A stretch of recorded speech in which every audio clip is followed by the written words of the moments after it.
and then I will call the roll. Okay, thank you. In compliance with notification requirements of Ohio's open meeting law and section 101.021 of the codified ordinances of Cleveland, Ohio, 1976, notice of this meeting has been publicly posted. All boards and commissions under the purview of the city planning department conducts its meetings according to Robert's Rules of Order. Actions during the meeting will be taken by voice vote. Abstentions from any vote due to a conflict of interest should be stated for the record prior to the taking of any vote. In order to ensure that everyone participating in the meeting has the opportunity to be heard, we ask that you use the raise hand feature before asking a question or making a comment. The raise hand feature can be found in the participants panel on the desktop and mobile version and activated by clicking the hand icon. Please wait for the chair or facilitator to recognize you and be sure to select unmute and announce yourself before you speak. When finished speaking, please lower your hand by clicking the raise hand icon again and mute your microphone. We will also be utilizing the chat feature to communicate with participants. The chat feature can be activated by clicking the chat button located on the bottom of the WebEx screen. Having read that, I call this meeting to order.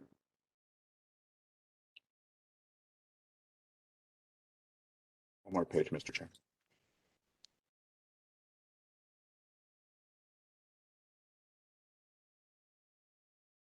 Mr. Padley, would you read the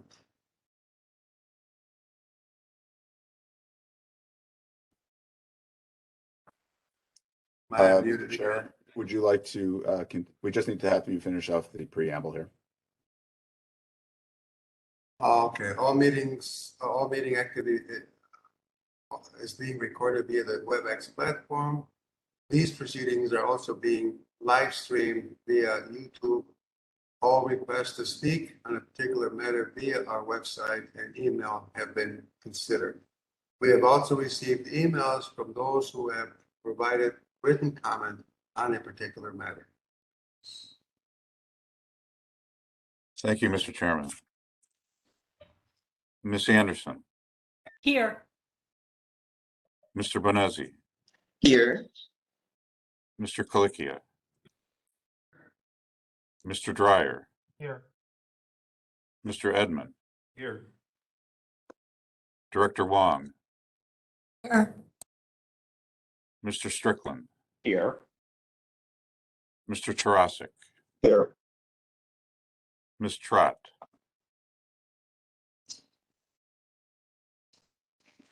Mr. Chairman, we are also joined today by Kevin Roberts from the Department of Law, Emily Spasia Schwiff from the Ohio History Corps. Carl Brunges is hosting the meeting. Mr. Chairman, we have a quorum.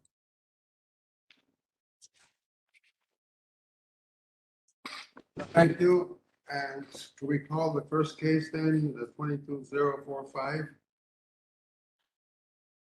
the Brooklyn Center Historic District.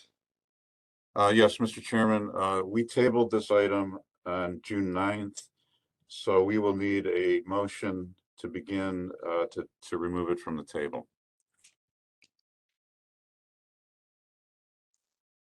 Will someone make that motion? John, this is Bob Strickland. I'll move to take this item off the table. This is Director Wong. Thank you. Ms. Anderson, Yes. Mr. Bonezzi, Yes. Mr. Colicchia, Yes. Mr. Dreyer, Yes. Mr. Edmund, Yes. Director Wong, Yes. Mr. Strickland, Yes. Mr. Tarasik. Yes. The motion is carried. The item is taken off the table. Very good. So our second case is 22 -048 Lorraine Avenue Historic Mr. District. Chair, point of order. We have to still act on the certificate of appropriateness. We haven't moved, we just took it off the table. We still have to hear the case. Sorry, you were a little garbled, Carl. I didn't hear. We still have to hear the case. We haven't moved on from this one yet. We still have to take action. I'll give this a brief introduction. Okay. This is returning here to remind the commission of where this is located and the context of the plaza. This was the storefront that the sign is going on. This is the previous proposal, which did not meet the guidelines for the shops center. And this was the revised one that came back to us from the applicant. We feel that staff feels that this meets the guidelines for that were established for this location, and the applicant is here if you have any questions for him. Thank you.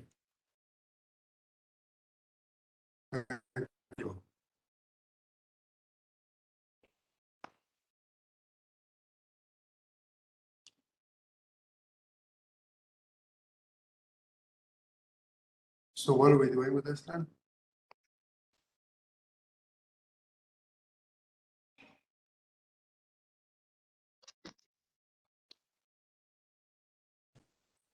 Oh, you can commence discussion. Sorry, Michelle. I'm sorry, we keep stepping at each other. It's fine. Go ahead. This is the revised proposal that we saw, I think, in the last meeting, and it looks like they made the letters smaller to conform with the guidelines. And Well, they that's what removed the we asked them to do, right? We asked them to do that. Yes, yeah, it looks like this is a great improvement over what we saw at that last meeting. Mr. Chair, Mr. Edmond has his hand raised. Go ahead, please. Thank you, Mr. Chair. Yeah, I agree. I think this is a significant improvement, appears to have followed our direction. One question I had on the south end of the building, the lettering Health Express changed from blue to white. I think that was also because the limitations of colors were delineated in the guidelines. I think, frankly, that also, I think, helps the visibility, and I think being able to see Health Express is probably a good thing as you're coming up the street. So overall, I think this is a significant improvement in line with what we requested. Thank you. Yes, okay. Thank you, Mr. Edmond. Any other comments from the commission?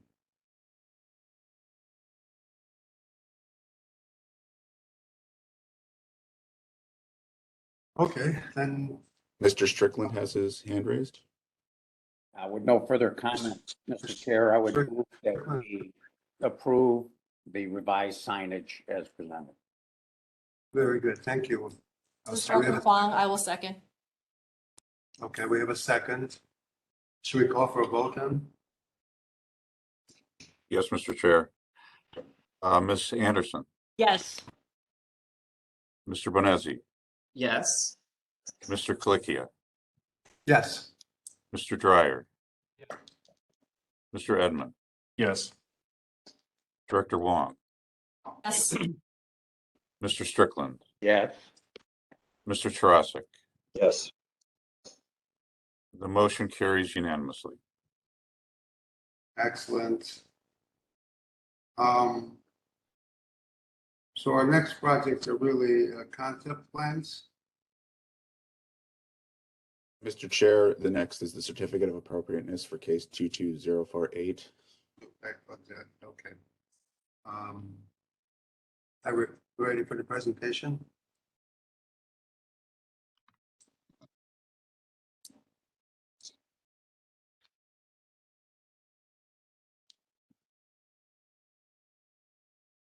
Tyler, if you're here, go ahead. Carl. Hey guys, Go how's ahead. everyone doing this morning? So I'll go through this project here. we are looking Could the to. presenter please identify yourself before you Sure. present the project? Sure. Yep, my name's Tyler Brummett, owner of 4750 Lorraine Road property. Going over exterior upgrades to the property, looking for approval on the concept that is put together. Thank you. Okay, so the plan with this project is to do an exterior facelift. We are going to be keeping as much of the historic features of the property as possible. If you want to jump over to slide 3, this is a context site plan on where the property is at. It's a block over from Forest City. It's across from Metro Health, Ohio City Health Center. The property is on the corner. It is 2 storefront properties or units, and then 4 apartments up top. I'm looking to put my personal office in one of the units. And then the other unit, we are looking to potentially put a coffee shop in there. In this plan, it's going to consist of, updating the brick, staining the brick, putting windows on the property, and doing, some painting and just all around exterior updating of the property. You want to jump over to slide 5. This is what the property looks like now. It's been vacant for quite some time. It's on a very cool corner that is, has been seeing a lot of upgrades within the blocks around it, and especially on West 48th with it being next to the Metro Ohio City Health Center. So right now it just, hasn't been touched. It's been vacant. And again, like I said, I'm looking to put my office in there. If you want to jump over to slide 6, these are the site elevation plans that I had Cleveland draw. This is my architect on this plan. So we are not changing anything structurally on the property. We are just taking out the windows. There's some plywood that is used on the side. So we would be taking on the bottom right of this picture. That's where my office will be. There's going to be a storefront window there. And this is how the concept kind of looks right, or the actual building looks right now on an elevation plan. We will be updating all the windows with aluminum metal windows with wood pine interior. All exterior doors from the last approval meeting that we had with OCI, the recommendations were to put wood doors on the exterior. So we did change our plan to put the wood doors in there as well. We are keeping the turret. The turret, we are not changing anything with the roof. We are going to, just do normal maintenance on that. It is actually in pretty good shape. So we would just be, getting it back to its original color black, and doing some minor maintenance on that. So it cosmetically looks better. Does anybody have any questions so far? Yes, can we go back to slide 3, please, for a second? Sure. Actually, could we see the entire project, please, and we'll ask the questions afterwards. It'll keep things moving a little bit better. Fine. Thank you. Cool. Thank you. All right, we were on if you can jump over to page 7.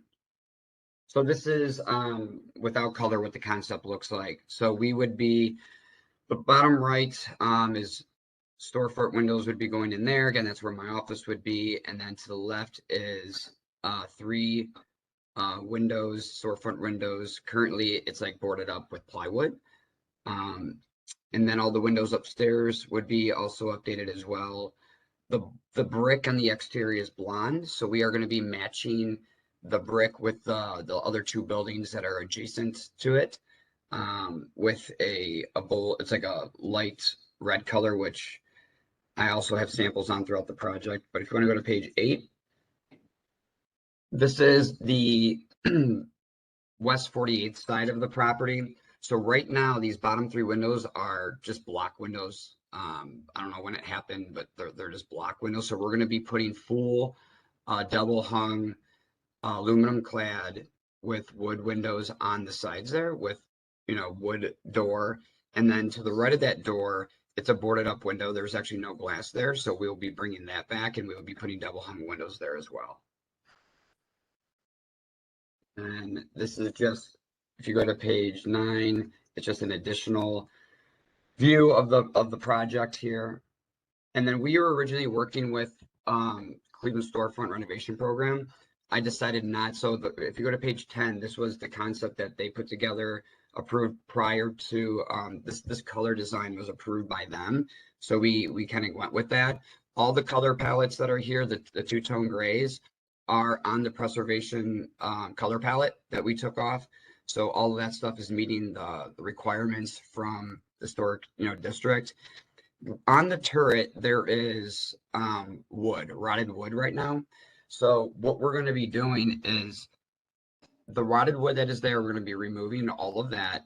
And then we are going to be keeping the same dimensions, which is 4-inch hardy board that we are going to be putting up there, which will be painted the same throughout the entire property. So it's not going to be a bunch of different colors. It's going to be two-tone gray. And again, keeping all the same features that it currently has with the dimensions of the trim, the current siding and everything like that. If you want to go to page, yep, there you go. Again, this is the West 48th side. So on the property right now, if you look at that bump out on the top where those 3 bay windows are, the property currently at some point someone boarded in that area. So based on the recommendations from OCI meeting, they wanted to see everything kind of looking as historic as it could have been brought back. So that middle bay window, we actually are adding that. At one time, it was most likely there. So we are adding that. So because before original concept plan was just a solid wall there, and it kind of looked funny having 2 windows. So we added that in there. And then on the bottom windows, I just want to note here, on the original plan, the windows, the 4 windows on the bottom, we had like a little party board panel or a transom window that we were going to put there. Based on the recommendations from OCI, we are going with double hung windows that are going to fill up that entire space. They are going to be larger windows. It is going to increase the cost of it, but cosmetically, I do agree that it will look a lot better. So as you can see in my notes on the bottom, windows will be double hung, filled up from the entire gap of the window. All exterior doors will be wood doors to keep the historic features of the building. And then if you guys want to jump to 12, this was the Cleveland Storefront Renovation designs.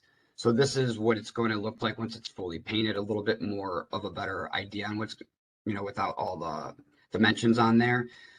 All the windows have the dimensions on the architectural drawing, upstairs and downstairs, has a site elevation plans, discusses the type of hardy board and the dimensions of the hardy board, but this is the style that we're going to be going with. And these are the color palettes that we would be using from the preservation palette. And then if you go to page 14, this is just a little bit, more clear view of what we're looking at. And then I also have the window cut sheets. So we are currently, we have 2 sets of windows on order. The feedback that we got was the Anderson Windows 400 were all vinyl. So we put orders in from the Eerie series, which have double hung, pine in the inside, aluminum clad on the exterior. So all of those cut sheets match in there. And we also put another order in with Anderson windows called Wood Bright, which have also been approved on the historic preservation. So we're kind of going down both lanes right now, and whichever windows show up first, because windows right now are on back order of like I think 8-9 weeks or so. But the goal is to put these Anderson window E series in them. They meet all the dimensions that they're supposed to be. We're not changing any of the window sizes that are currently there, so we're just removing the old ones and plug and play. This just goes a little bit more in detail about the type of window. Shows that it is aluminum clad on the exterior with pine on the interior. And then this is a real life example that I put together. I took actual hardy board that we would be getting, framed it in, and it just shows it is 4-inch hardy board that matches the current dimensions of the wood that's on the exterior now. And then obviously we're going to be doing some cleaning of the property. It does need power washed. So the contractor that I have is EPA certified. We are going to be using environmental friendly products. So this just goes through the safety data sheet to show if we're going to be using chemicals, what chemicals we would be using, because we're just going to be doing power washing before we stain the property. There's just soot down there. There's dirt. It's just, again, the property's been vacant for some time. So first thing before we start painting it, we are going to be, cleaning the property. And if you go to slide 20, this is the color that we're going to be using from Sherwin-Williams. Again, it matches the exterior color of the property that is connected to the right side of mine, which is the pots and plants store. That's also another storefront. So the color of that corner will all match now, instead of it, my property being blonde brick and then, chipped red brick on top. So we're going to be staining it, so the color actually looks more natural than just painting the brick. And then these were just recommendations that were updated before. OCI just wanted to make sure that the brick that's on the property wasn't a veneer. It was actually the brick. So I just, proved that, hey, the brick that's on there is the real brick. And that the roof is in good shape. It's not leaking. So we're going to be keeping the existing, making maintenance to increase the longevity of that. And that all exterior cleanings would be environmental friendly cleaning supplies. And yeah, I'm open for any questions.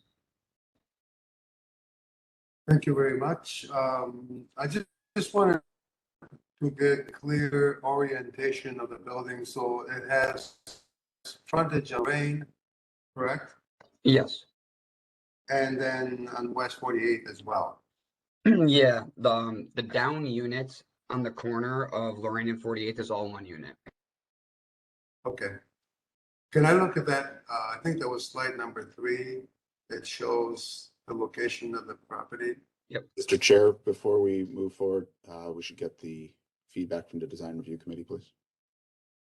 Okay, let's do that then. Thank you. Thank you, Chairman and members of the board. This is Nate Law from Ohio City Incorporated. This was seen at our design review meeting on June 17th last week, and it was approved with the conditions that the 4 exterior entry doors are wooden instead of aluminum, and then adding taller double hung windows or transoms to the western facade windows on both levels of the building. And that's it. Thank you. Thank you. Now may I see slide number 3 again, please?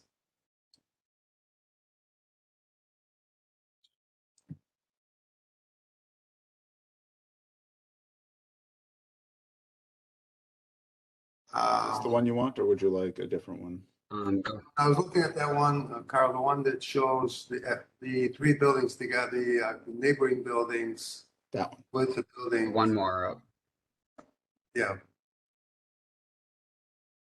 just the next one up. It's the site context plan. There you go. Yeah. This one? So or it's this the, one? this one's good. So that's the building we're talking about, obviously the site location. So both facades, the Lorraine and the West 48th, are under review, correct?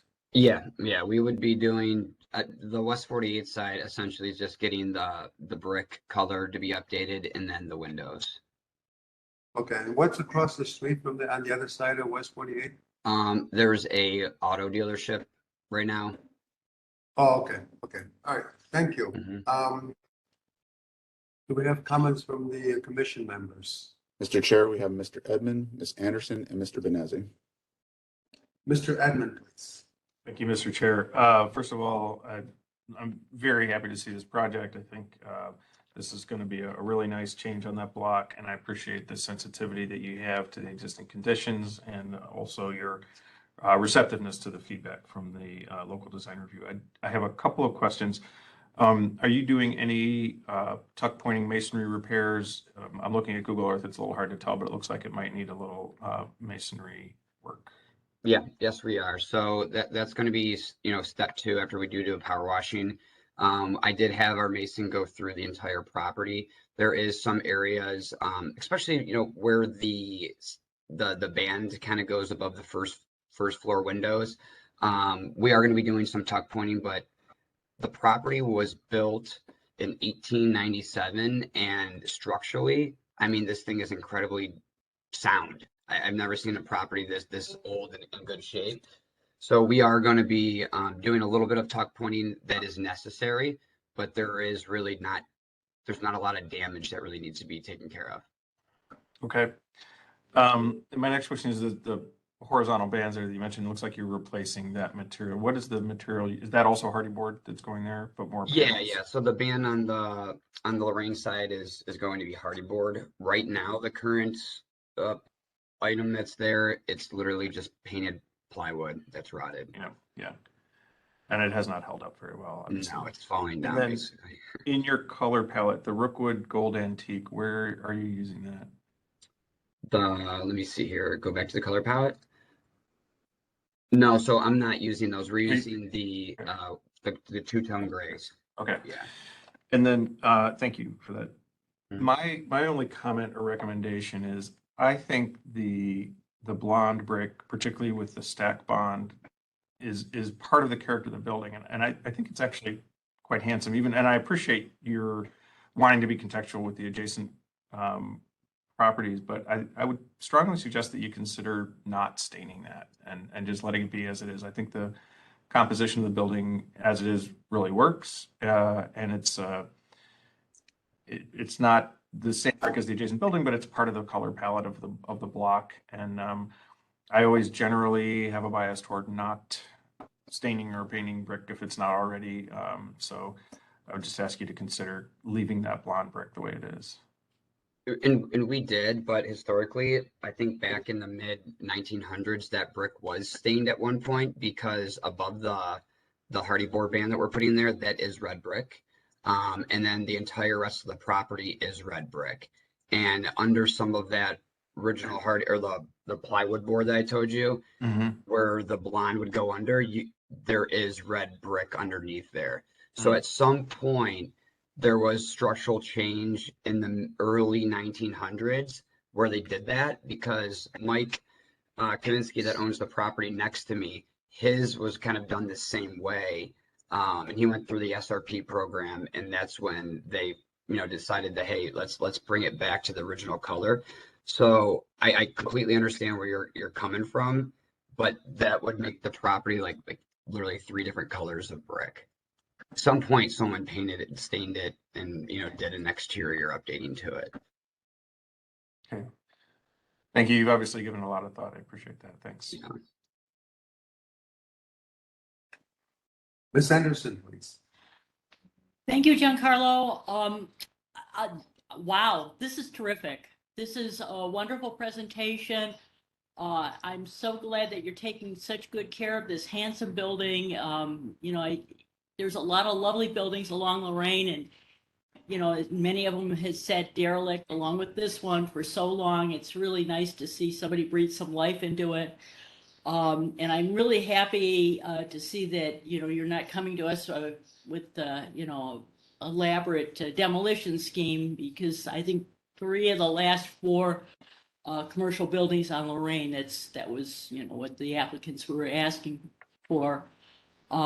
So I'm really happy that you were incorporating the suggestions that the local design review committee gave you.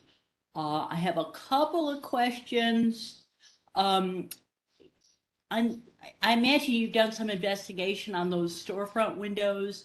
I was wondering if when you looked past the plywood that's there, if you found any vestiges of the original configuration of those storefront windows.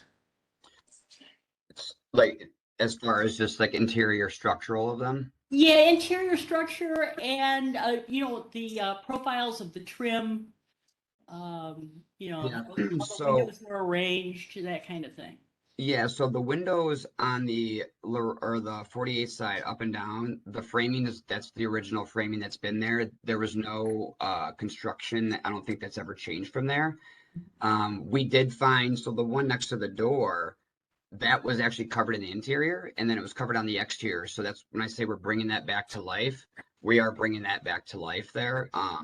And just to kind of rewind a little bit, I'm putting my office on the far right side, and then me and my fiance are looking at starting a coffee shop to put on that side. So we think it would be really good demand for the Metro Trauma Center across the street. But also with that window that we brought back to life, we think that'd be a really awesome like grab and go spot. So people can come in and utilize that window for kind of grab and go coffee if they do a pre-order. And then the back would maybe potentially be like a little bit of like a store where people can get some t-shirts, other, Cleveland brand stuff. And on the front of the property, what we noticed is where the top of the windows were, we do know that those were storefront windows, even though they boxed it in with plywood. We did realize that they're storefront windows because there is a metal, I don't know the correct term. My engineer does. I think he called it like metal lap or something like that. But there is metal that goes all the way across, which is how I said, hey, we're keeping the exact same size of the windows that are there because we found the interior dimensions of those windows when we bought the property. And when I first bought the property, the owner was Mike that owned it before, who owns the building to the right. He did a really good job of peeling back the layers when he first bought it. And he knew a lot of the dimensions and stuff. So luckily when I bought that, there wasn't much for me to really do to find the really historic charm that from the building that it once had. So that's what we're looking for. And then next to these doors, these two front doors, at some point there was some structural change, probably just from settling or something like that, that there was original metal beams that were in there that, we wouldn't be removing. I don't want to mess with the structure of this building by any means, because when you look inside, the brick, like the mortar or whatever, is in perfect straight lines. So I don't want to like shift anything and really just want to keep the original structure that's there without even peeling back too much of the other brick. I don't want to mess up how it's, how sturdy it is right now.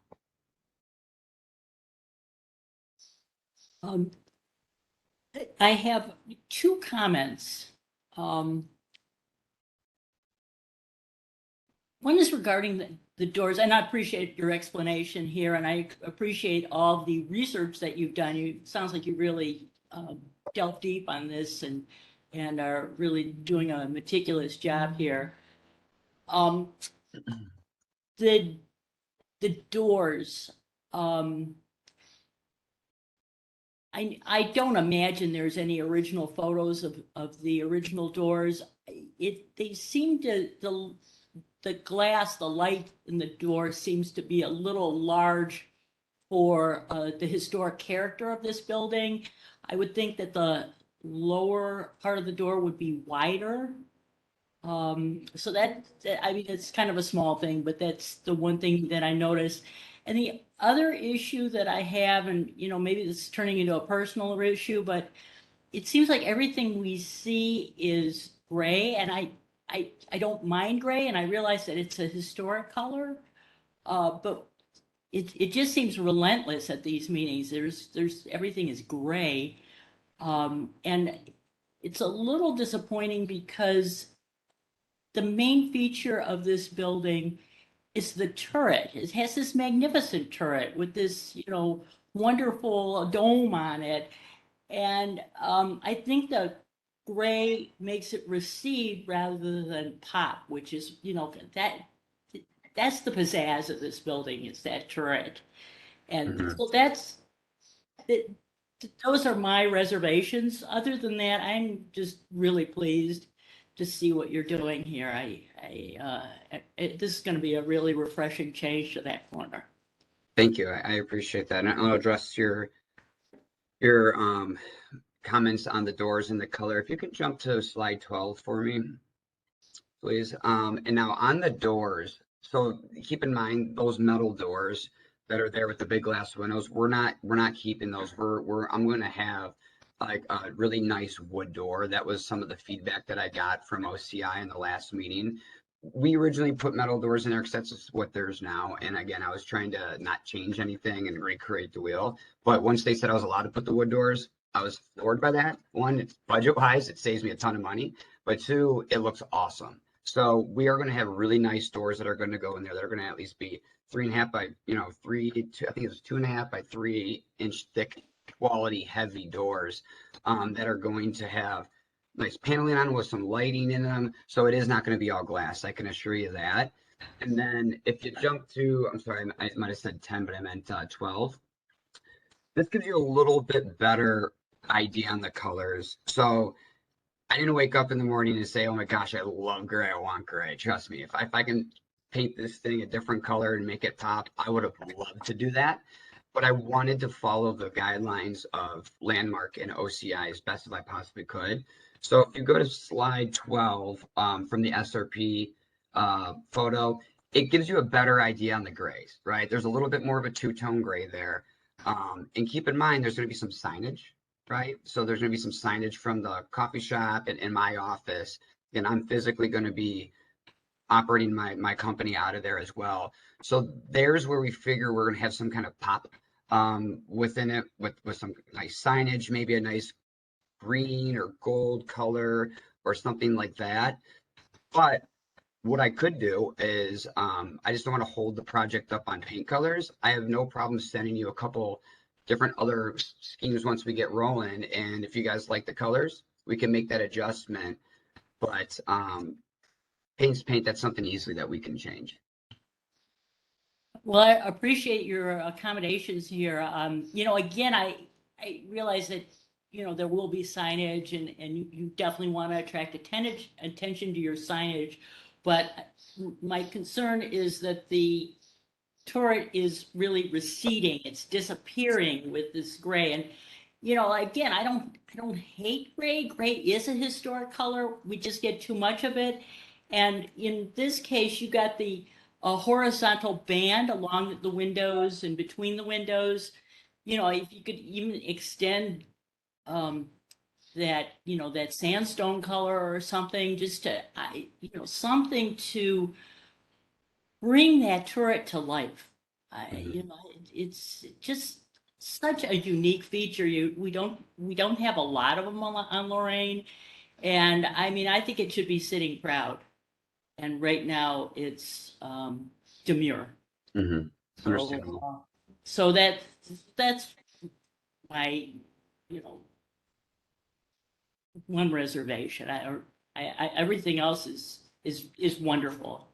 Everything else is really enhancing this great corner, this great building. So thank you so much. I really appreciate what you're doing. Thank you. Thank you, Michelle. I think Mr. Bonazzi is next. Some comments?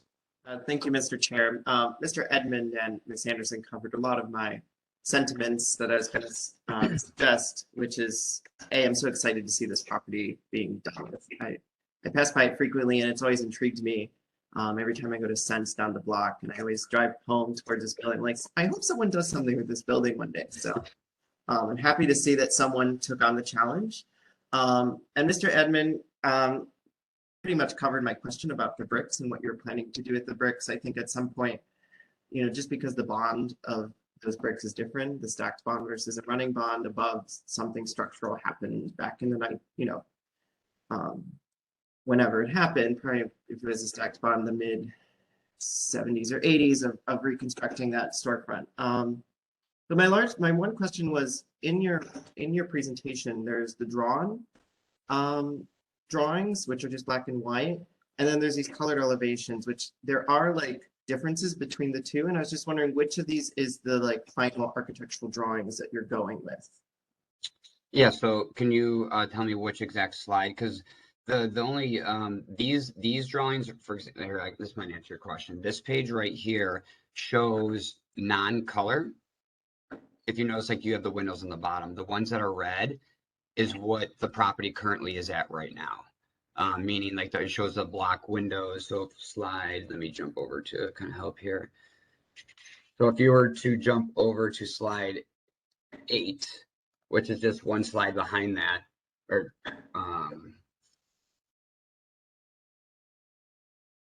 You know, keep going back. Keep going back. All right, so if you notice the difference, your question was from the red to the other one prior to this. That's how the property is right now. So if you see that bump out on the top where there's only 2 windows, Mm-hmm. and there's that top window, these are white vinyl windows that are like somebody put them in there with no permits at one point or something, but they're kind of just like thrown in there. The next page, if you go up one, shows that we are adding how the property originally was by adding that middle window. And then the bottom 3 windows here show how the property is going to be. Again, that's a transom window on top. We're doing double hung all the way through the entire opening of the window, but there's this block, you know, like basement windows right now, how you have those block windows. That's what all 3 of those are. Someone must have broke the window, and then the last owner just blocked it all in. So that just shows where it's at now, and then what we're putting the property back to. Okay, there's just minor, as an architect, there's just some drawing conventions that were throwing me off. But if you go to like page 10, Carl, the only thing that I would ask you to maybe reconsider is kind of the I think that's 11, unless my numbers are off. Yeah, that one. The only thing I might ask you to reconsider is the thickness of that gray band of reintroducing it. I understand for the point of signage, but having the gray band already above that kind of like hits the datum of the turret at the bottom, but then adding that secondary gray band below kind of it's this really heavy belt on the building per se.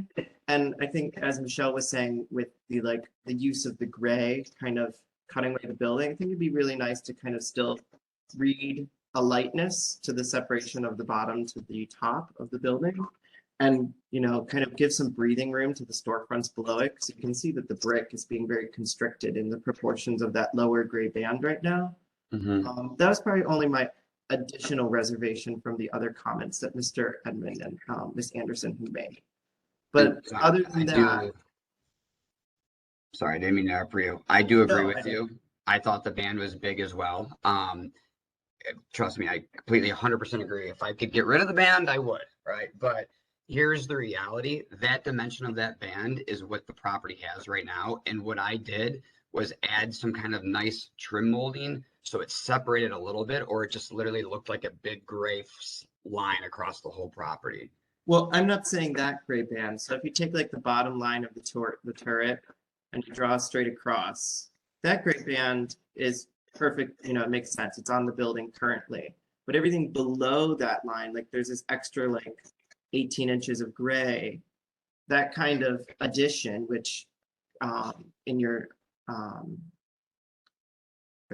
my brain is fried today. In your previous drawings, which was saying being removed and then exposing the brick that's underneath to then just cover it back up with this kind of new signboard, I think it takes away from what could be a really handsome proportion of brick, like window to brick to band to then top facade. So just making sure there's a little bit of brick underneath the windows is what you would like to see. Yeah, and that really tiny sliver, it just feels really out of proportion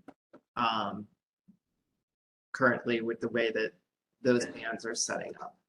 Yeah, understand. If you can jump over to page 5, I just want to show you this. It's the one where it shows the original rear. There you go. So if you look at the top right corner, if you see how that band was, that was all solid gray there. If you notice, it just that there's 3 pieces, it fell off because you can see the corner right there. It was bolted on there, and so I understand what you're saying. I didn't want to change anything because that was feedback that I got that we need to keep it the same. But if I'm allowed to, I have no problem moving that band down and making the other one a little bit smaller so it's not so bulky. I just want to make sure we're all on the same page. Because I like being able to draw. Is what I'm trying to wait, Ms. Anderson or like Mr. Edmund, like maybe you could rephrase what I'm saying. I don't know. Do you understand what I'm coming across with? Yeah, I think so. I mean, as you were saying that, I was looking at the facade on a little more closely on Google Street View, and one of the things in the elevations, it looks like you're sort of infilling between the two grays with a new gray panel, but then exposing where the current lower gray panel is. What's not clear to me looking at looking at Google Street View is underneath that lower of the two existing gray panels, which is obviously deteriorating, is the blonde, is the brick continuing underneath there and is it in a condition to be exposed? It's no, there's like a combination of like cinder block, brick, rebar, wood. It's kind of a combination of everything, really. So I agree that compositionally it would look better if it was just that narrower upper gray band. But I think you have a situation where you have some gaps you need to cover in the existing Yeah. substrate, right? Okay. Yep. Well, perfect. So that just brings a little clarity to all that. What an interesting condition happened on that corner. You know, right? Yeah. But other than that, with all those things cleared up, I'm excited to see someone doing something with this property on the corner. I think Lorraine is a great opportunity with street. And we don't just need to demolish old things to make the street better. Agree. So thank you. Thank you, Mr. Bonazzi. Any other comments from the commission members? Then I would like to make my comments. I think what Mr. Edmond and Mr. Sanderson and Mr. Bonazzi said, it appears to me that the color is, I mean, the classic stone look kind of stands on its own as a very, very traditional appearance, but I think the color is an important factor. I agree with Michelle that gray and black is becoming, as much as I like both colors, have become a little tiresome because you see them everywhere, up and down. So I would suggest maybe even a double color to reflect some of Mr. Bonazzi's comments.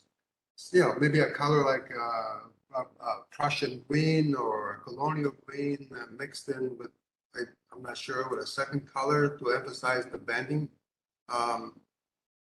So I think my comments would be that I really praise you for the respect and passion that you exhibited for this building and the research you've done. I think it is a great project and a great addition to the community. But I would like to make my comments regarding color. I agree with Michelle that a different color may be the way to go with this project.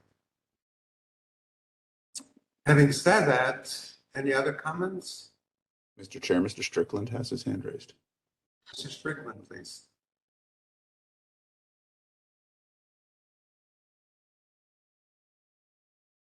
Mr. Strickland, you are muted. Okay, thank you. I heard the applicant mention during his presentation that initially he had worked with the storefront renovation program, and just based on the information that he relayed, it sounded like he worked with them quite extensively in developing the color schemes and accepting their input with regard to the restoration of the facade, both on Lorraine and 48th. And I just wondered if the applicant could explain why he did not fully pursue working with the storefront renovation program for funding, so that we could better understand how we might be able to improve that program to make it more advantageous for projects like this to use that available funding. Sure. Great question. It came down to timing.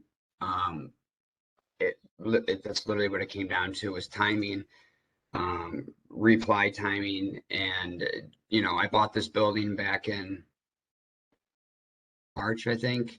And I've been carrying the property for a while, so we went back and forth on multiple different colors that they were sending me, and just, you know, it's just timing. You know, I have money in this building, you know, a good amount of money in this building, and by the time I just feel like it would have been a long delay, and I wasn't 100% clear on the reimbursement process of it. And with the prevailing wage and stuff like that, I felt that it would have probably drug out the program another 3 to 4 months. And within that time frame of me saving the money on the exterior renovation, I would have lost thousands of dollars of carrying costs, where essentially it didn't benefit me to do so. So I had to outweigh the cost of time, but also I'm working out of my own house with my fiance right now. And when you're both working in the same house, it gets very difficult. And again, like I mentioned many times before, my office is going in here. So I'm physically going to be working. So I need an office to work out too. So it just came down to timing and really just getting the project up and running and rolling. All right, well, thank you for that explanation. Certainly, we all know that time is money, and Yeah. it's very important to have these inputs to see what we can do to help enhance that program and perhaps speed up the process so it can be more advantageous for applicants to use. They're super helpful, extremely knowledgeable, definitely helped me out a ton. But when you're working with federal funding, there's only so much you can do to really speed up the process. So I understood that. So I just had to make a decision and move on. All right, thank you. That's very helpful. Thanks. Thank you, Mr. Strickland. Any further comments? Mr. Chair, Director Wong has her hand raised. Director Wong, thank you, Mr. Brummett, for your thoughtfulness, and I trust that should you consider a color change, that you'll be really thoughtful about that as well. My recommendation is that, should you change the color, that you work with the staff for an administrative approval, if that is okay with Mr. Pettit and Mr. Brunges.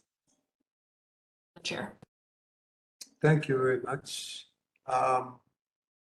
My final comments would be that we should entertain a motion with some considerations regarding the color and the other. It seems to be like this color element has been the most significant factor in our conversation. So would someone put forth a motion, please? I'd be happy to move forward with the motion. This is Director Huang. I move to approve with the consideration for a color change on the turret for approval by staff. Thank you. Thank you very much. Do we have a second? I'll second that motion. Okay, so we have a motion and a second with some conditions. Should we call for a vote then, please?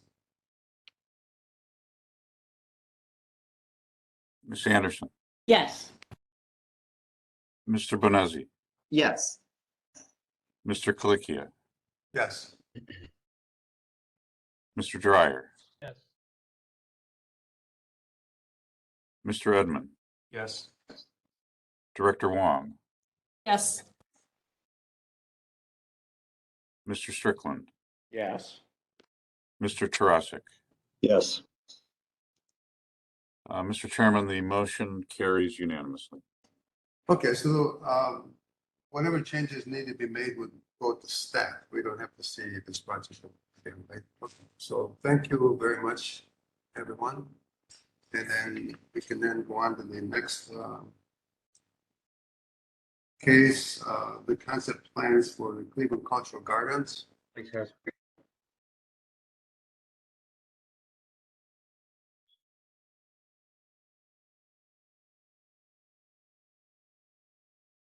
Will the applicants for the Pakistani garden please raise your hand, introduce yourself, and then we can move into your project. Thank you.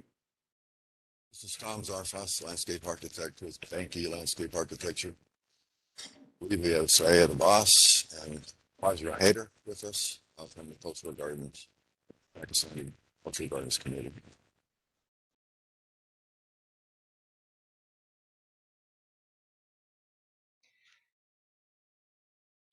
I'm Lori Eshik. I'm with the Cultural Gardens Federation, which has approved the concept plan.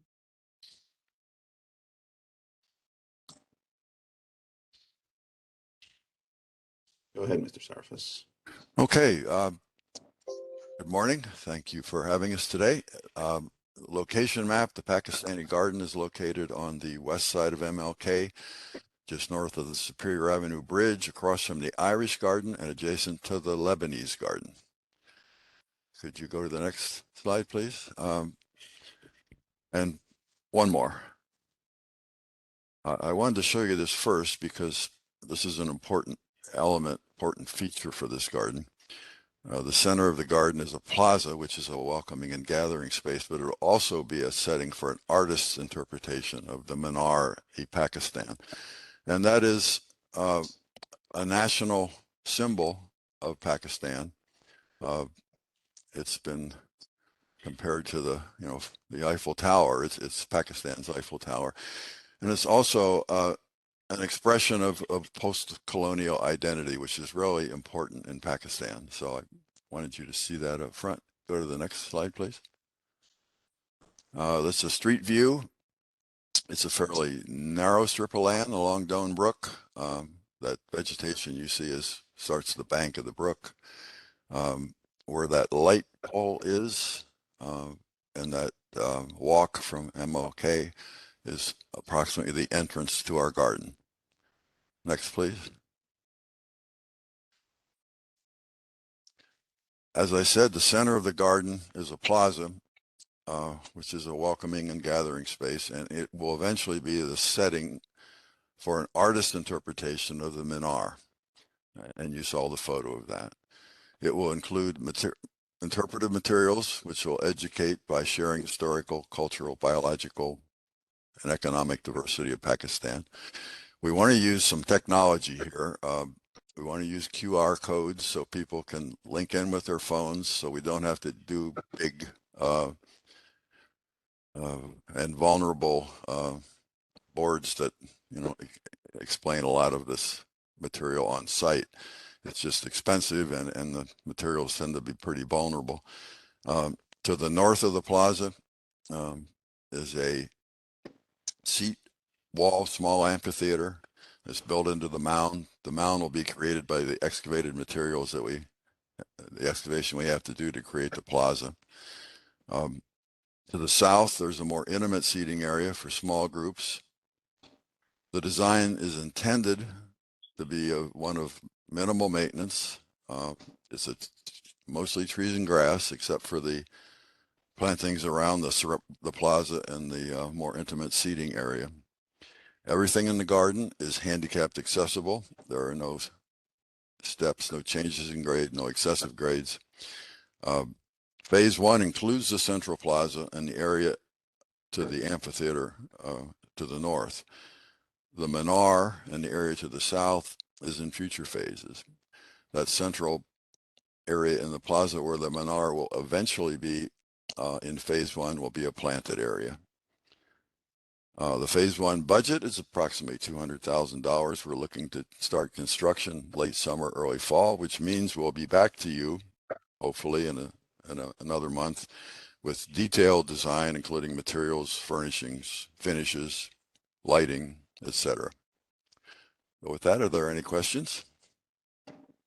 Oh, I'm sorry, I didn't want to miss these. We have a couple renderings. This is looking from that small amphitheater back toward the main plaza. You can see a feature that looks like the Minar. That's still being developed. This was something a placemaker to put in there. And the next slide.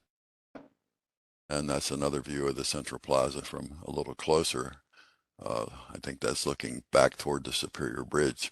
You can see there'll be seating around the plaza and planting around it. I think that's it. So if you have any questions. Thank you, Mr. Jarvis. I have a couple of questions. So at this point, what you are calling phase one would be the landscaping preparation for the sculptural items for the Minar, for example. Yeah, it would be the plaza, the pavement, and that circle in the center, which it'll eventually sit in, may be a planted area till we have the funding for the Minar. Sure, and then I understand that. And then what about materials? So we're looking at poured concrete here or Well, stone? we're looking at several options right now. As I said, we'll be back to you with those details, but some of the options being considered are colored stamped concrete, patterned concrete, or pavers.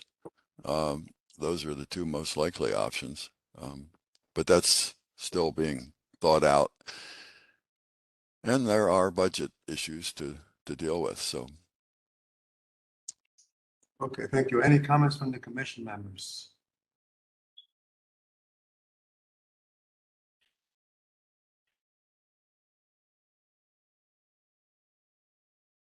No comments? So this, Mr. Chair, we do have a representative from the Cleveland Cultural Gardens.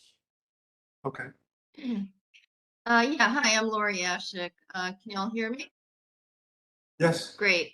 Yes, we did, the design review committee of the Federation and the Federation board has approved the concept, the design concepts, yes. We are in support of this and glad to see that it's moving forward. thank you. So it is a concept plan, so we don't have to take a vote on this. Mr. Chair, Mr. Edmund has his hand raised. Mr. Edmund, please. Thank you, Mr. Chair.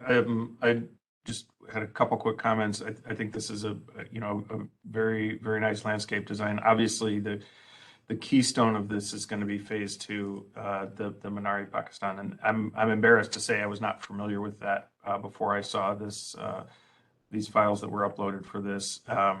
And that as both a culturally significant edifice and as a great piece of architecture, I think will be really, really nice to have here.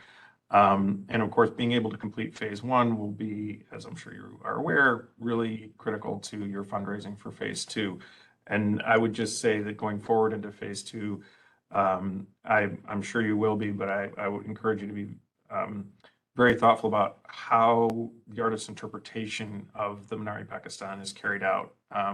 The execution of that and is going to be key to, I think, the aesthetic successfulness of the project as a whole, because it is such an important and beautiful piece of architecture that you're replicating.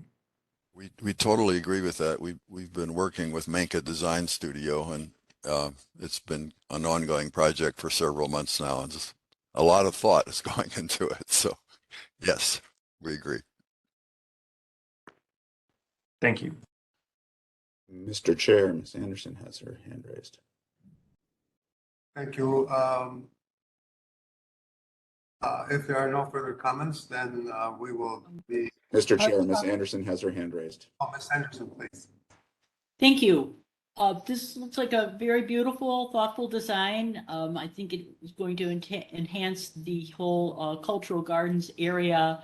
And I just find it fascinating, the different representations of the different ethnic groups here. I noticed, I think we had years ago, I think it was the Ethiopian gardens that are going to be installing something called a stole, which is part of their culture. The way this minar is an important representation of the Pakistani culture. So this is wonderful. I think it's great that you're going to have the QR codes there so that people can avail themselves of more information if they want that. I have a quick question. It looked like below the Minar was a star, and if you could tell me two things, a little bit about the symbolism of that, and if the star, if that's what I saw there, if the star is going to be part of this phase of your development, or if that's going in once you install the Minar. Yeah, if you could go back to the photograph of the Minar. Yeah. That's been thought about. I mean, that may be part of the paving pattern. I think that's an excellent question. it's something we're still thinking about. It's a good point. But what is the- Honestly, I don't know the significance of it. I can't tell you. Okay, but will that be raised or the same level as the surrounding circle? The Minar is going to be up a couple of feet on the No, pedestal. the star. I'm referring to the star. I'm sorry. I'm referring to that star. Will that be a step up from No, the? no, it It will won't. be, okay. So we don't know the symbol, the meaning of the symbol of the star I for don't. the, for the Pakistani culture? So I agree, it's a very lovely concept and congratulations, and then we look forward to the full presentation. Mr. Chair, Director Wong has her hand raised, and then John Wettig has his hand raised. Okay, Director Wong, please. Yes, I will be very brief. I'm just really excited to see Pakistan represented in the cultural garden. So I'm very excited for the phase one. Also, staff made a good point that for technology needs, you may be able to work with Digital C to get better access in the. Thank you. Who is next? Mr. Wettig. Please go ahead. Yes, this isn't my project, but I'm trying to just add a little insight. I believe the star and if you look, there's also a crescent moon in the fountain below or the area below that. That's part of the Pakistani flag. Sorry, it just stood out to me. Again, this isn't my project. I just know those two symbols from their flag. So that's probably why those two elements are at the base of the monument. Okay, Thank you. thank you. Yes, any other comments?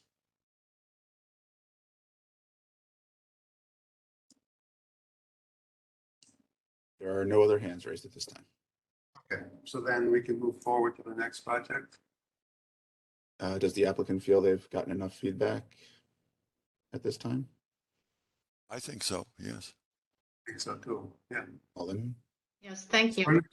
Thank you Yeah, very thank you much. very much. We Thank you for your presentation. appreciate your comments. Thank you, Laurie, for your presentation as well. Thank you. Then our next case is 22050, the Franklin West Clinton Historic District project.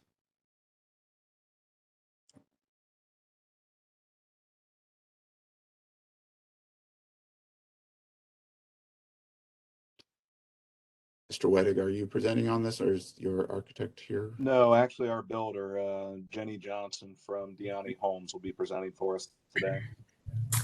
Good morning. Can everyone hear me? Yes. Okay, I wasn't sure if my computer sound sometimes acts strange. So thank you for the opportunity to be here with you all today and to represent this project. We are looking forward to building this beautiful home over here.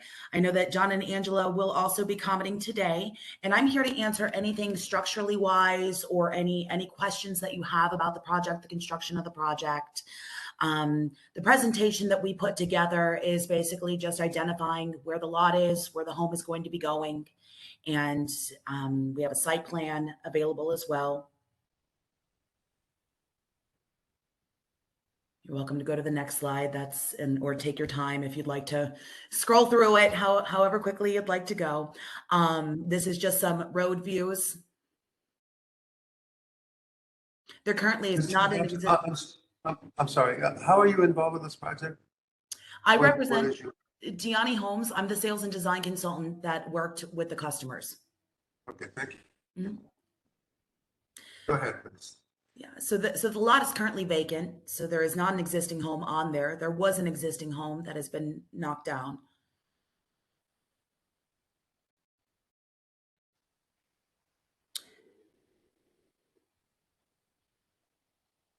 And then these are just the full set of plans to be able to see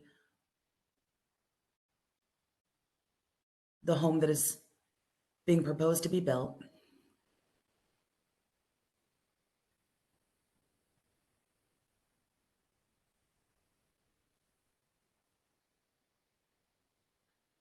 So to keep in line with the existing architecture on the street, Angela and John did work extensively with our architect to ensure that they were keeping the cohesiveness of the community and designing something that was going to fit into the existing street.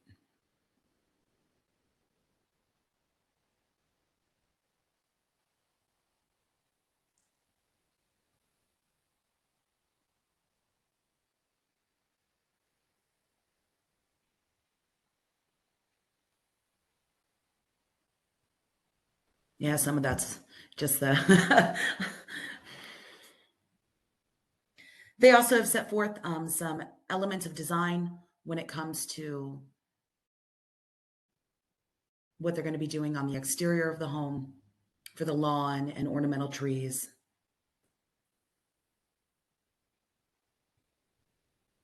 An idea of the color rendering.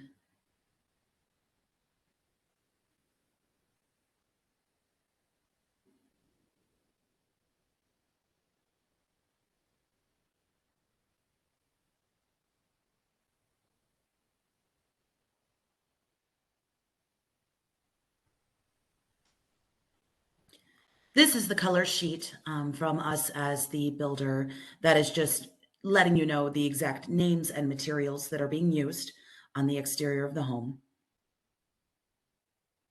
And further on in a slide, we do have a picture also representing that color palette of the actual samples that we had selected from.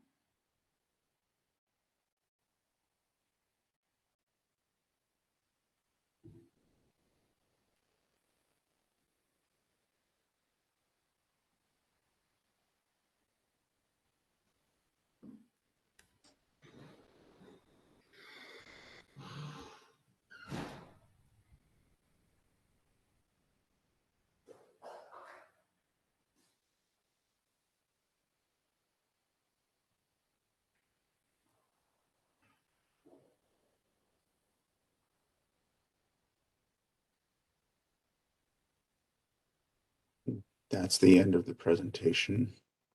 Okay, thank you very much. I'd like to see the actually plan view of the project again for a second, please.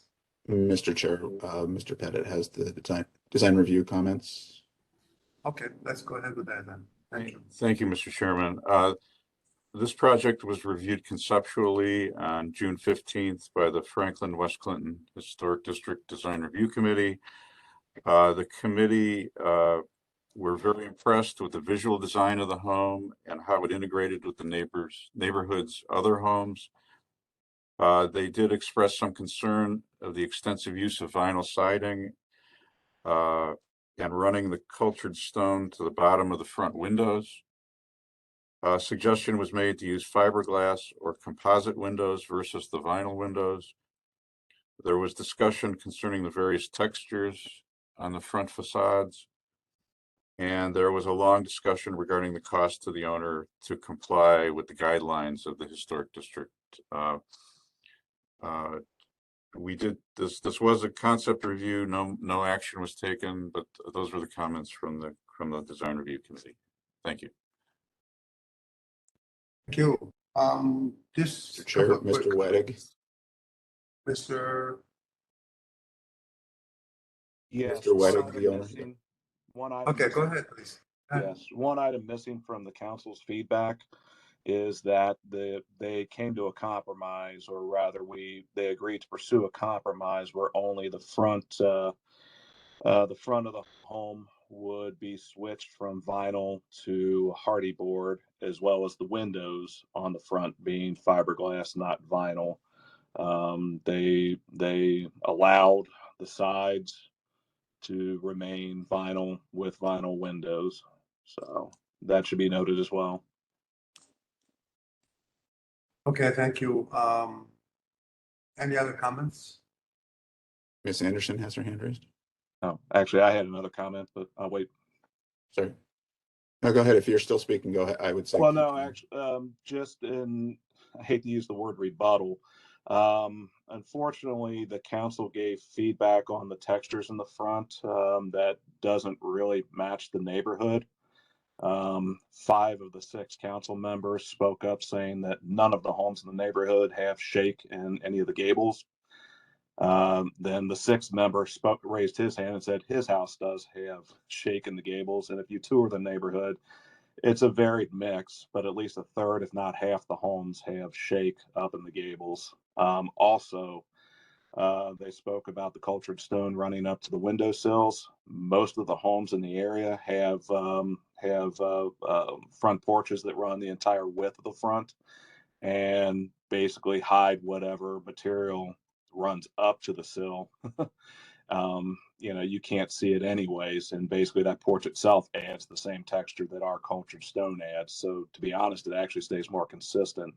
And lastly, they failed to recognize that our foundation line, the top of our foundation line, only comes up 18 inches off grade. Most of the homes in that neighborhood run up 24 to 36 inches.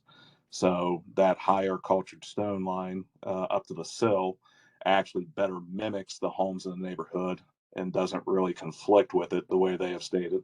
And I shared some photos with addresses marked on them, but unfortunately they didn't make it into the slide presentation for today. It may have been too late. But if anyone after this meeting would like me to share those, I'm more than happy to. I just need to know where to send them.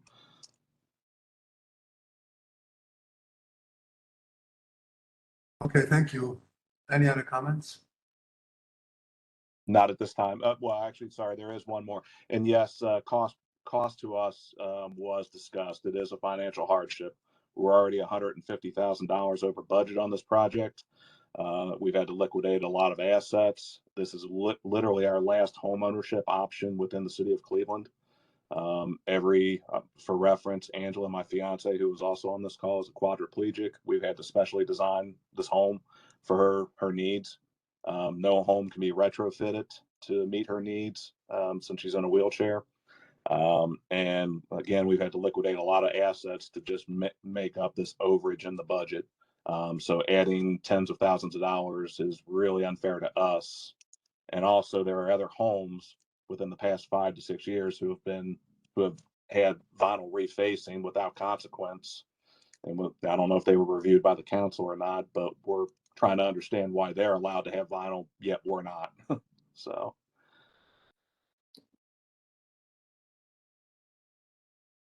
All right, thank you. Any other comments? Mr. Chair, Ms. Anderson has her hand raised. Ms. Anderson, please. Thank you very much. I want to commend the applicant on the overall design. It really is in keeping with the character of the street. It's, I want to say modest and restrained. It's not, this big cutting edge, with thumb in your eye. I'm here, the heck with the rest of you. It really conforms nicely with the adjacent properties, and that there are some really beautiful homes on that block of West 58th Street. So I think this will fit in well with some of the other properties. And I know it's frustrating with some of the stipulations of the historic district regarding the siding and the windows. This historic district, I mean, it's been in place for a while, but it has, been there maybe a couple of decades, but there was a lot of siding and windows that went in there before the area was deemed a historic district, and there's a lot of people who unfortunately end up flying below the radar, but that's a little harder to do with the new construction. So hopefully we can get something that conforms to the guidelines, but allows for some compromise so that the budget is not ridiculous on this. I think with the stone at the foundation, maybe if the stone was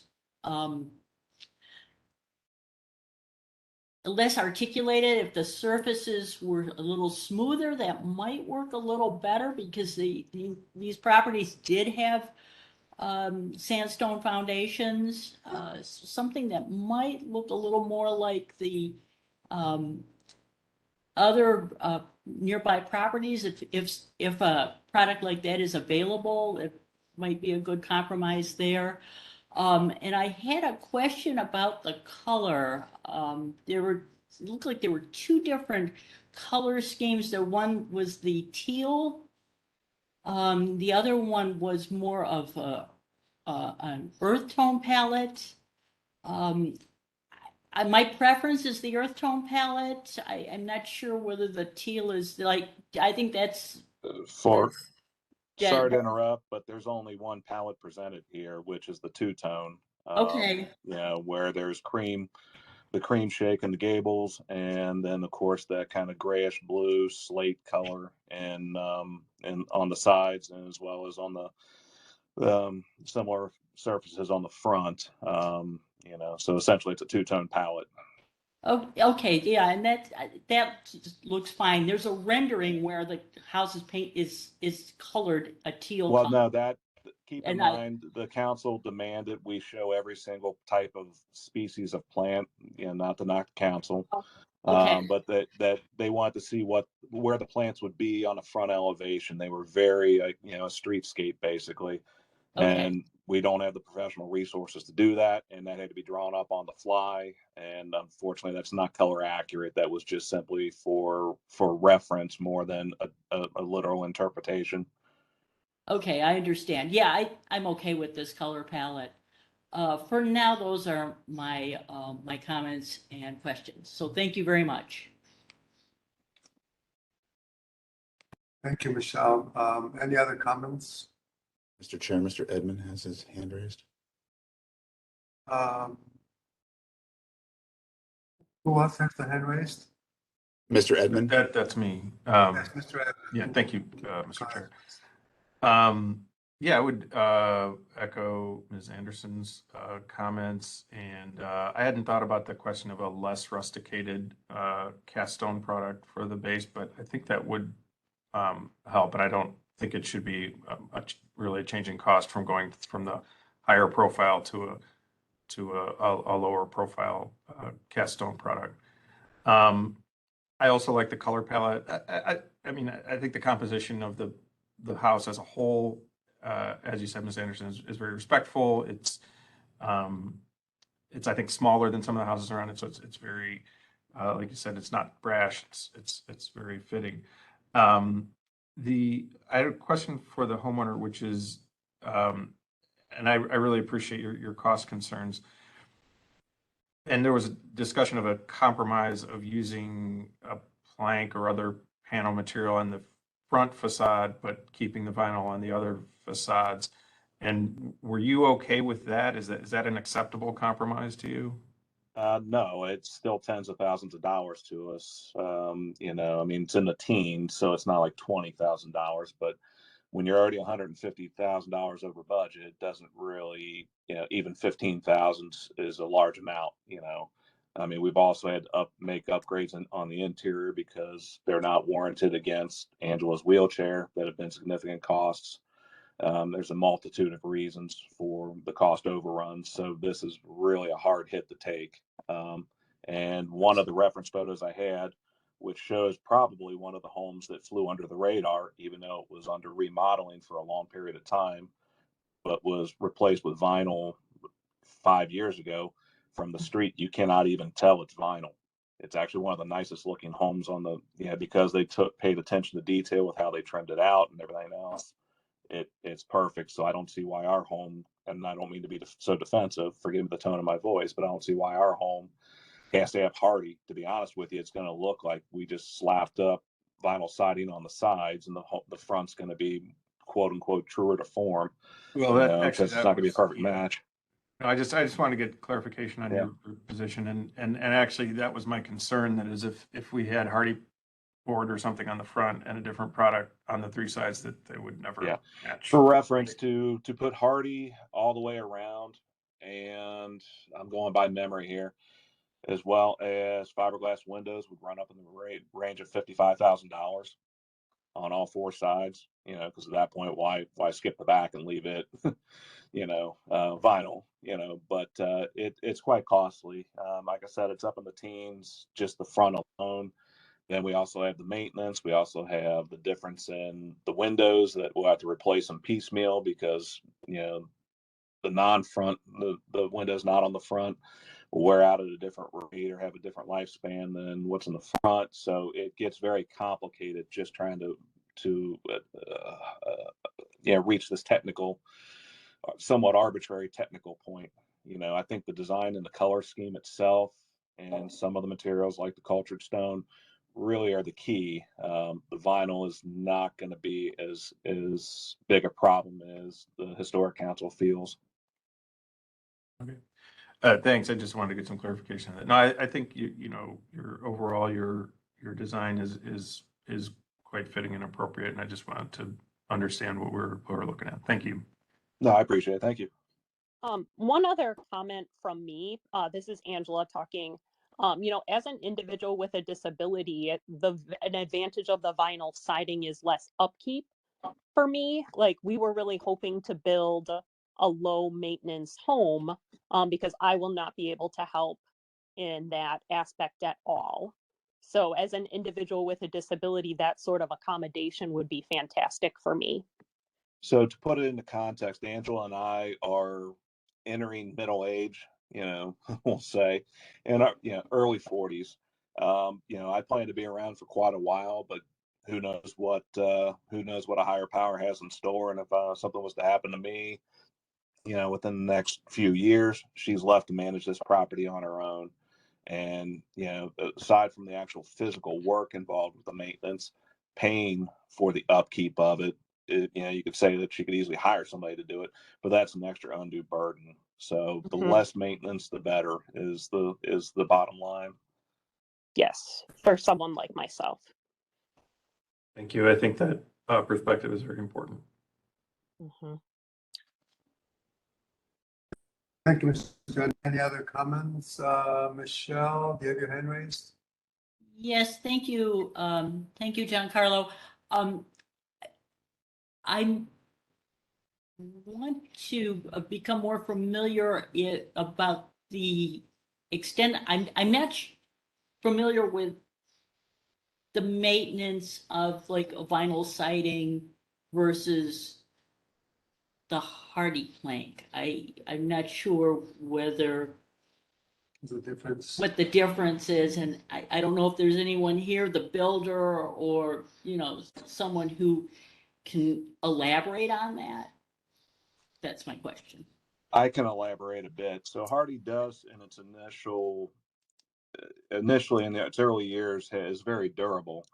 But obviously it's going to weather slightly differently than the vinyl. So at some point, probably in the first 5 to 10 years, we would need to paint it to kind of keep it matching the vinyl siding. And once you paint it, it's just like any other surface that's painted. You're going to have to be painting it every 2-3 years. You know, I hate to say it that way, but we live in a brutal climate. And, you know, even though the material is paintable, it's still going to require a lot of upkeep. And that front is very complicated, and it's not going to be cheap.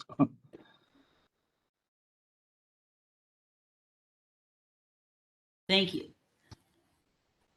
This is Jenny from Deani Homes speaking. What John said is correct. A vinyl product, you know, you could have a power washer come out and power wash it once a year if you wanted to spruce it up. But when it comes to a hardy material, as it begins to age, painting it would be ideal to keep the colors the same. And like he said, to keep it matching with what the side of the home would be. Yeah, there would be in the future some need to be painting the front of the home.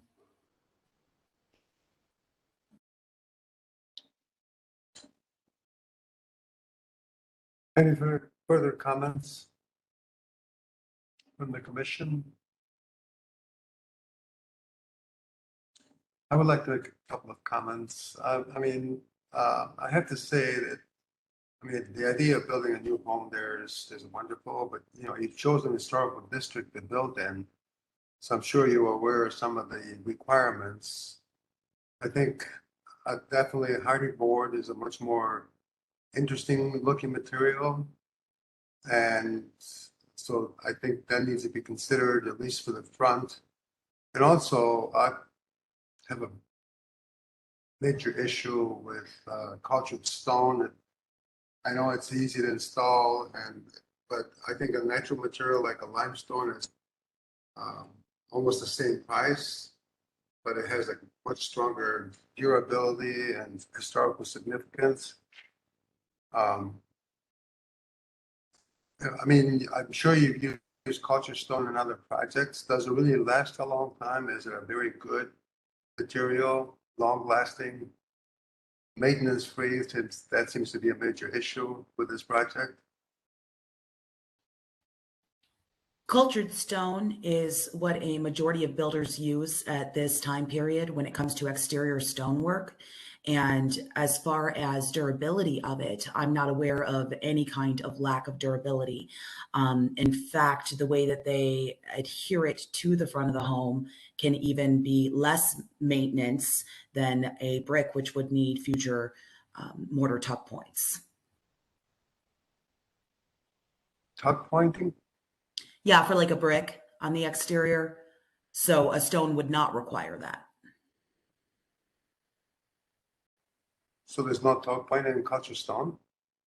No, when the way, because it's not sitting on top of the foundation.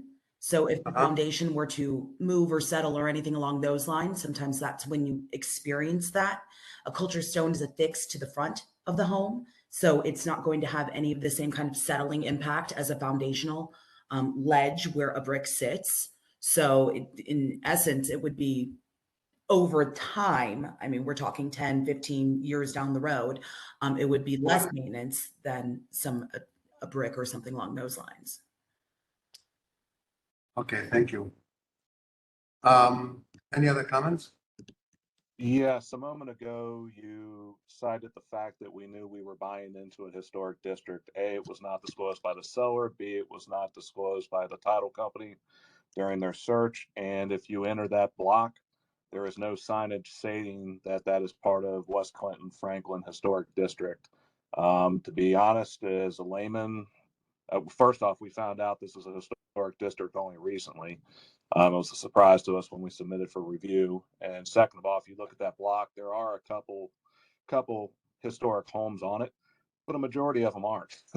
As a layman, I would assume that block should not even be included in the historic district. I was really shocked. There's 3 homes I can picture that have any historic quality similar to the district that this is under, that who controls this. The rest of them are plain Jane and look like the non-historic neighborhood surrounding it. You know, so I think we are kind of more of an outlier, and you know, and again, we were not aware this is a historic district and until the city told us it was. Who told you that it wasn't a historical district? Excuse me? Who told you that it was an historical district? The city did. The city said as part of the review process, we need to go through Landmarks Commission, the local historical council. That's when we discovered this. It was, again, it's not something to be disclosed when we purchased the lot. The seller wasn't going to disclose it. They had no obligation to, because it's not an issue with the property. It was just simply a surprise. And we kind of viewed this lot is sitting really outside of what we saw was the historic district, which is both Clinton and Franklin, and the section of 58th between those 2 streets. If you look at the map for our district, it's almost like our block was specifically annexed with very little reason. There's only, like I said, 3 homes on there that actually fit the historic criteria. The rest are all just kind of boxes and generic homes like surrounding neighborhoods. Okay, thank you. Any further comments? Mr. Chair, Mr. Edmond and Ms. Anderson have their hands raised. Thank you, Mr. Chair. I've been virtually walking up and down the street here on Google Earth, and there are a couple of pretty grand houses on this block, but the block comprises a wide variety of periods, quality, and conditions of houses and exterior materials, and there do appear to be some more modern aluminum or vinyl siding right on this block, very near to this property. The other thing that I've been thinking about is this isn't a developer where we're talking about a little bit of their, profit margin. This is a single property owner. I think the impression I get is trying to do the best they can with limited resources to be historically respectful. While on the one hand, I think it's incumbent upon us to uphold, standards of materials and quality that are reflective of the context that they're in. I think it also shouldn't necessarily be our role to put a bar that's too high for a prospective home builder who wants to build what I think is generally very appropriate property, and kind of exclude them from the neighborhood. So I really understand the desire for more visually historical and perhaps ultimately more durable materials. However, I think this is a case where someone is, like I said, trying to do the right thing as best they can with some limited resources and circumstances. Thank you. Okay, thank you, Ms. Edmond. Ms. Michelle, please. Thank you, Giancarlo. I want to agree with the buyer. It can be very difficult to determine whether or not a property is in a historic district. Oftentimes the sellers don't know, and it's not readily accessible information. There's not like, a lot of plaques or a lot of markings. It's not that easy to determine that. So, I sympathize with this seller. I mean, with this buyer. I frequently get people who, they're selling their homes and, they've lived there for years and they have no idea that they are in a historic district, or they, have some vague recollection of something coming up or whatever. So, his lack of knowledge on that is very understandable. So I just wanted to make that comment. Thank you. Can I add one point to that? And this is for more your reference as you work with these historic councils. The only way I could even see that was a historic district north of us, or rather, technically I'm in it, or we're in it, is there are the brass placards from certain entry points. Unfortunately, in ours, they don't have it. So it's one of those, if you're going to mark it on one street, you probably should mark it on all the streets as to where the boundaries are. That's just me, as feedback to you as a commission, and then the other councils that you work with. I know it's not just ours, it's other areas as well. So a little bit of feedback from our end. Thank you. I appreciate that. And, I think even more importantly, if there was just some sort of readily accessible database, that just said, what addresses are within a district and what addresses are not. Frankly, these days, people spend a lot of time looking at things online, as opposed to driving around looking at for sale signs or whatever. So, to have that up front, and I'm not quite sure how that can be accomplished, but that would be extremely helpful. And I think it would, help buyers like you who, don't want to wind up in this predicament. Even on the county's site, the CEGIS site, I think that would probably be a great place to market, saying this lot falls within this, and even have a link to the council somehow, some contact information. But again, that's the county outside of your purview. Right. But that'd be a great place to have that. That'd be a great place. Yes. I had plenty of time to spend looking at that, and if it is on there, then I missed it, then shame on me. But right. if it's on there already, that is. But I don't recall ever seeing it. No. That'd be probably the best resource for it. Yeah, and it's probably not on there, and I think that's an excellent idea. I'm not quite sure how that can be accomplished, but yeah, it needs to be someplace on a public database so that people know upfront whether they are or not in the district. So thank you for your comments. Thank you very much. Any other comments? Mr. Chair, this is Director Huang. First of all, to address the issue of finding databases online, we do have a GIS system with the City of Cleveland, Granted, we are going to do a website overhaul so that it becomes much more user-friendly. I think that is the goal for us here at the city. You can anticipate that that updated site will be ready next year. It takes a while to do these types of overhauls, but it would walk through each property, each parcel, and all the various information that you would need to know about that particular parcel. But to the larger questions here, I've been listening and understanding, and similarly driving down Google Street Maps, similar to Carter. And I agree with Mr. Edmonds' assessment around the diversity of housing stock on the street.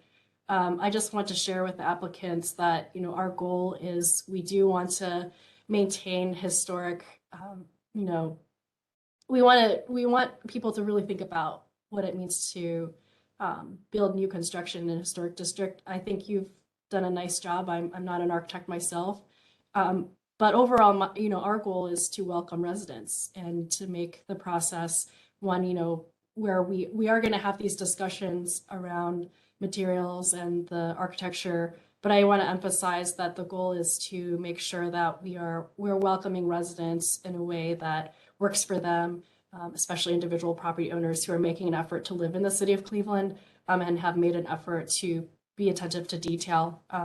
So, you know, if you have further questions to the applicants, you know, please don't hesitate to reach out to the staff. To me, I think I'm willing to be more flexible in this case. I would like to see like the details of the house be really reflective of good materials. Maybe it's the trim, maybe it's other elements. Again, I think you could work with staff on identifying those things, but broadly speaking, understand the challenge that it is to build new, especially on a street that already has shmash of various housing types and styles. Thank you, Director Wong. Any further comments? Yes, her comments or feedback or notes rather mentioned brought something to mind that we did not point out in the presentation. It's the trim on the house will actually be hardy already. It was already that way before we came to present it to the council last week. So there actually are a few elements that kind of already are up in that. And just letting you guys know, so it's not going to be like your standard, you know, corner trim like in vinyl and all that like you would see on a home in the suburbs. So there will be elements tying it in. So the vinyl itself is just simply a cost-effective measure for the field on each side, you know, but we are doing the best we can with other materials like trim to kind of get it to match a little better versus what you would see out in the burbs. Yeah, and the front porch posts will be wrapped in hardy trim as well. So it's not going to be like a vinyl post on the front of the home. Okay.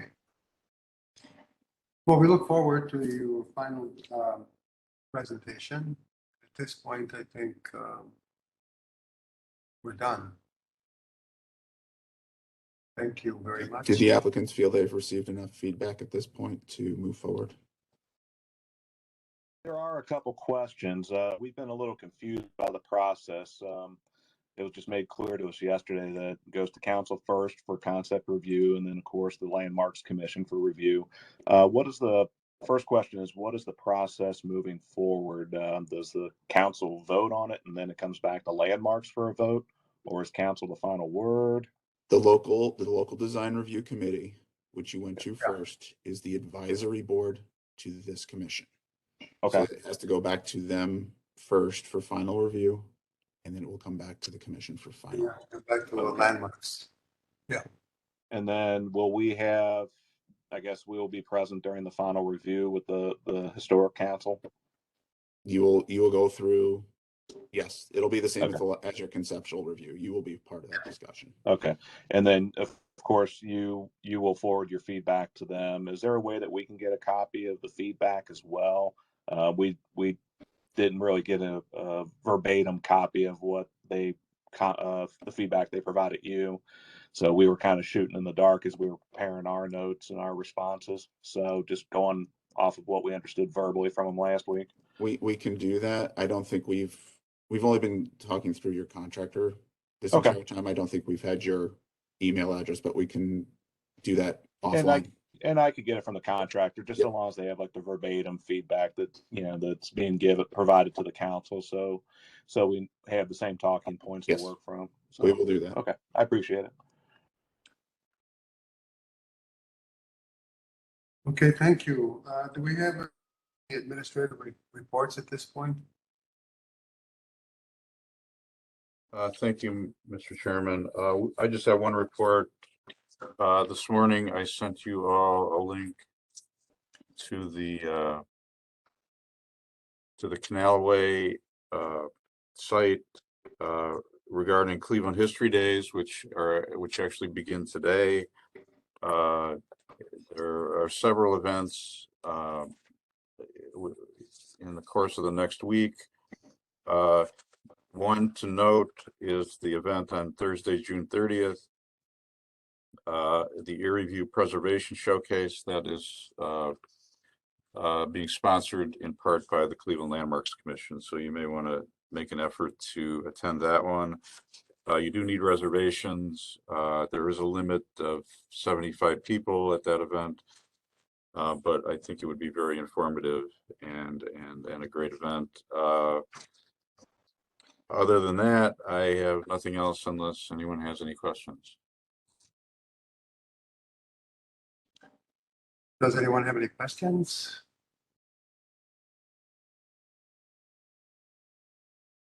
Okay, thank you so much, everybody. And then meeting is adjourned then.